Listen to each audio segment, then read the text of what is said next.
it's Clay Trader, and this will be a video chart on the XLF, which is the Select Sector Financial Spider. And this is what covers the financial sector as a whole. If you've watched my previous videos, you know I've gone over this one a few times. And just real quick again, what this is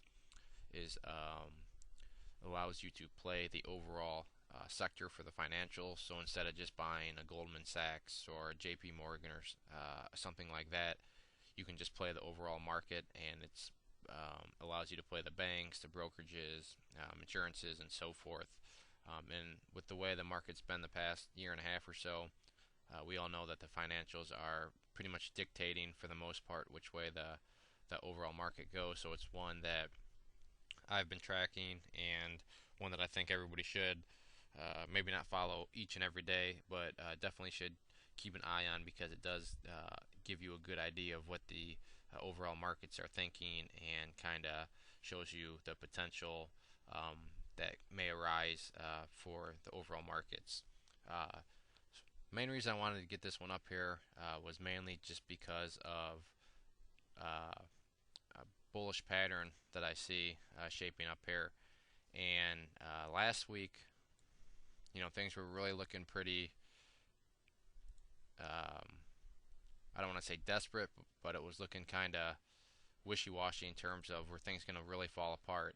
Over here we had these highs which had been acting as support, and then we started to get these days right here where we were actually closed below it, and it was looking like there was a very realistic possibility that things were going to fall to potentially all the way down here, which is where the next levels of support were. However, this week, Monday, real nice day, and then today we had more of a consolidation day. But it was good to see that this support level here acted like the web, the zone, whatever you want to call it, and has now started to bounce the price up upwards in the bullish direction. And obviously, if you're short the financials or something like that, this is not what you want to see. But this video is taking the perspective of what we want to see happen from a long perspective. So obviously, we want to see the price head upwards. So real nice day yesterday, today, nothing wrong with a nice little consolidation like this. But I want to get this pattern here drawn out that I see. It's one of my favorite patterns. So what we'll do is first just start off with the downtrend line portion of it. And what I'll do is I'll change this to red to represent the resistance of the pattern. And then we also have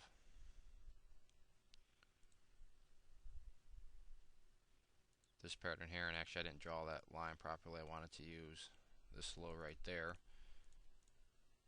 Bring this up a little bit, and I'll get this changed to green because this is our support level. And what this pattern can be called is a falling wedge. As you can see, we kind of have like a triangle that's shaping up. However, it's heading in the downwards direction, which is why it gets the name a falling wedge. And this is a bullish pattern. And actually, if you go back and watch a video I did on the SKF maybe about a month or so ago, on the hourly chart there was a falling wedge forming, and it broke out to the upside, and the SKF went on a nice little rally, and the rest of the market suffered, since that is an inverse type stock. But anyways, back to this one. We are in a nice little bullish pattern here. Does that mean that the XLF and the rest of the markets are all of a sudden gonna bounce huge? No, that's not what that's implying. It's just showing that the psychology here is starting to go in a good direction. And what I mean by that is, yes, the stock has been falling, and it's been forming lower highs, as you can see by looking at each one of these. They have been getting lower, but the lows that have been formed are not very steep. So it's not like it comes up here and then drops way down here, comes up here, drops way down here. It's one of these where it's come down, and then as you can see, the slope of this is real shallow. So it's not anything drastic in terms of the price just falling off a cliff. Just a real nice little small slope there, and that's what gives us our base of the falling wedge. Now obviously what we want to see is a breakout to the upside of this wedge up here, and with that, it could really start to get a nice little move. And obviously, since the XLF financial sectors are dictating the overall mood of the overall markets, you could expect the Dow, Nasdaq, and so forth to hopefully go on a rally if we can get a breakout above here. And then because the banks and brokerages and so forth make up this XLF, you would expect all those banks and so forth, for the most part, to also go on a nice little run.